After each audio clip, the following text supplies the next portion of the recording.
Welcome back to Primetime News, and a special welcome if you're watching on onespotmedia.com.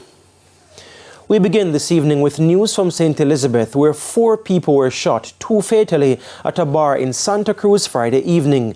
The deceased have been identified as 34-year-old Dorado Green and 21-year-old Javed Griffiths, both from the parish. According to the police, Green and Griffiths were at the Levels Sports Bar located on the Skyview Mall in Santa Cruz when the attack happened. 2 men posing as customers entered the bar around 7.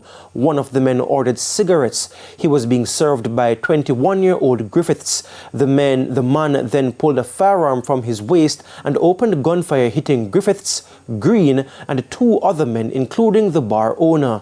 Griffiths and Green died. The other 2 men were wounded, one of them seriously.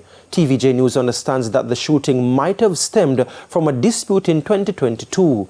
We asked the police about it. However, they declined to comment and explained that they are following strong leads.